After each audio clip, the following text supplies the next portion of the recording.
Hello दोस्तों, welcome to easy investing. तो आज की वीडियो में हम बात करेंगे IT 20 के ETF के बारे में, यानी IT सेक्टर के बारे में।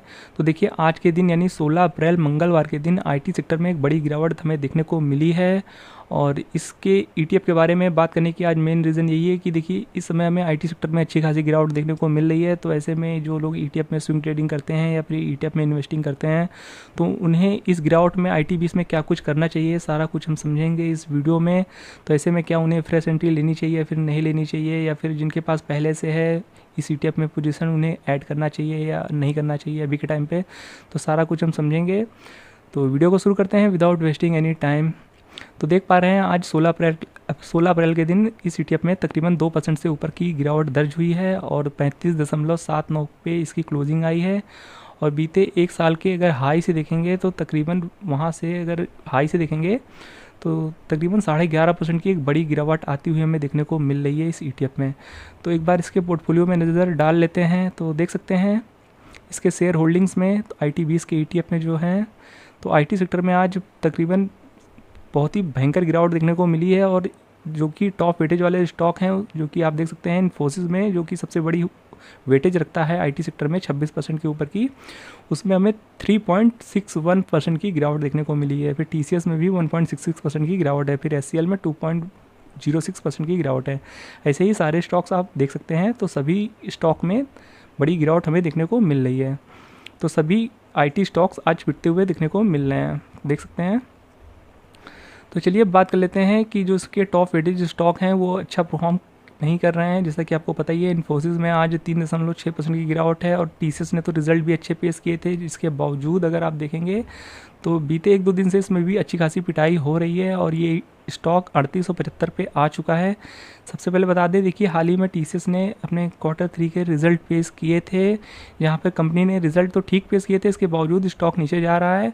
बता दें, कंपनी ने जो अपने रिज़ल्ट में रिवेन्यू पेश किया था, तो देख सकते हैं यहाँ पे जो कंपनी का रिवेन्यू था तो ईयर ऑन ईयर बेसिस में और क्वार्टर ऑन क्वार्टर बेसिस में भी अच्छा आता हुआ देखने को मिला था। और वहीं बात की जाए प्रॉफिट की, तो कंपनी का प्रॉफिट भी ईयर ऑन ईयर बेसिस से और क्वार्टर ऑन क्वार्टर बेसिस से अच्छा आया था, जिसके बावजूद अभी के टाइम पे फ़िलहाल कोई भी हमें इसका पॉजिटिव इम्पैक्ट इसके शेयर में देखने को नहीं मिल रहा है। और TCS में लगातार पिटाई जारी है। लगातार दूसरे दिन उम्मीद ही जताई जा रही थी कि सोमवार को इस स्टॉक में अच्छी खासी तेज़ी देखने को मिल सकता है। पर देखिए, संडे को जैसा कि आपको पता ही होगा, ईरान और इजराइल वाला जो विवाद था वो बढ़ता हुआ देखने को मिला था, जिसकी वजह से कहीं ना कहीं उसका निगेटिव इम्पैक्ट पूरे इंडियन स्टॉक मार्केट में देखने को मिला था। और उसके चलते IT सेक्टर में भी अभी हमें गिरावट देखने को मिल ही रही है। तो देखिए, कहीं ना कहीं रिज़ल्ट अच्छे थे, इस बात से तो आप मना नहीं कर सकते हैं। इसके बावजूद TCS गिर रहा है और कहीं ना कहीं जो आने वाले रिज़ल्ट हैं जो कि जिसका कि मेन इम्पैक्ट होगा इन्फोसिस का। तो अभी के टाइम पे अगर आप IT 20 में ख़रीदारी करने का सोच रहे हैं तो आप थोड़ा सा और वेट कर ले तो ज़्यादा बेटर होगा, क्योंकि इन्फोसिस के भी रिज़ल्ट आ जाने दीजिए। अगर इन्फोसिस के भी रिज़ल्ट आते हैं, भले फिर उसके बाद IT 20 गिर रहा है या फिर ऊपर जा रहा है, उससे मतलब नहीं रखना है आपको फिर वहाँ पे पोजीशन ऐड कर देनी है। पर अभी फ़िलहाल इन्फोसिस के रिज़ल्ट का वेट कर लें तो ज़्यादा बेटर है, जो कि आपको अगले 2 दिन में यानी 18 अप्रैल को आप ये डेट अपने कैलेंडर पे मार्क कर लीजिए। 18 अप्रैल को इन्फोसिस के रिज़ल्ट आने हैं। देख सकते हैं यहाँ पे, Infosys will announce it's Q4 result on 18 अप्रैल। तो देखिए, 18 अप्रैल बहुत ही इंपॉर्टेंट डेट होने वाली है IT सेक्टर के लिए। तो अगर यहाँ पर इन्फोसिस के रिज़ल्ट अच्छे आ जाते हैं 18 अप्रैल को, तो फिर कहीं ना कहीं आप इस ETF में अपनी पोजीशन ऐड कर सकते हैं। फिर चाहे आप शॉर्ट टर्म लेना चाहें तो शॉर्ट टर्म के लिए भी ले सकते हैं, और फिर लॉन्ग टर्म के लिए भी चाहें तो लॉन्ग टर्म के लिए भी ले सकते हैं। वैसे तो अगर आपका नज़रिया लंबा है, यानी 1 साल या उससे ज़्यादा का नज़रिया है, तो आप इस प्राइस पॉइंट में भी इस ETF में बाइंग कर सकते हैं। क्योंकि देखिए, ETF में लॉन्ग टर्म में बैठेंगे तो आपको हमेशा प्रॉफिट ही होगा, वहाँ पे फिर आपका रिस्क बहुत ही मिनिमाइज़ हो जाता है। पर यहाँ पर अगर स्विंग ट्रेडिंग पर्पज़ के लिए लेना चाहते हैं अगर आप, तो आप 1-2 दिन का वेट और कर लीजिए, इन्फोसिस का रिज़ल्ट देख लीजिए, वहाँ से आपको IT सेक्टर का क्या सेंटीमेंट है आने वाले एक क्वार्टर के लिए, यानी जो भी पहला क्वार्टर रहेगा 2024 का, उससे आपको कहीं ना कहीं अनुमान लग जाएगा कि अगले 3 महीने में कहीं ना कहीं IT सेक्टर कैसा परफॉर्म करने वाला है। अगर इन्फोसिस के रिज़ल्ट अच्छे आ जाते हैं तो कहीं ना कहीं फिर आप बुलिश हो सकते हैं IT सेक्टर पे। तो 2-3 दिन का वेट और कर सकते हैं।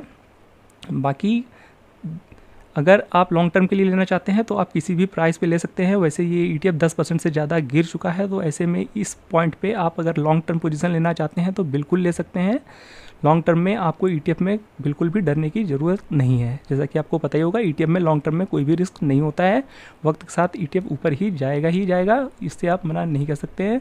तो चलिए बात कर लेते हैं कि अगर आप इसमें ऑलरेडी इन्वेस्टेड हैं तो आपको यहाँ पर कितनी गिरावट में एंट्री लेनी चाहिए। तो देखिए, अगर आपने इस ETF में ऑलरेडी इन्वेस्ट कर रखा था कुछ टाइम पहले और वहाँ से आपका पोर्टफोलियो अगर 5% या उससे ज़्यादा, यानी IT20 में आपने जिस भी प्राइस में आपने बाइंग की थी वहाँ से अगर 5% या उससे ज़्यादा की गिरावट हो चुकी है तो आप अगला लॉट लगा सकते हैं। इसमें आपको कोई डरने की ज़रूरत नहीं है, क्योंकि ETF स्विंग ट्रेडिंग में हम एक प्रॉपर गिरावट में पैसा लगाते जाते हैं और जब फिर तेज़ी आती है तो हम अपनी पोजीशन एग्जिट करते जाते हैं, तो आपको पता ही होगा।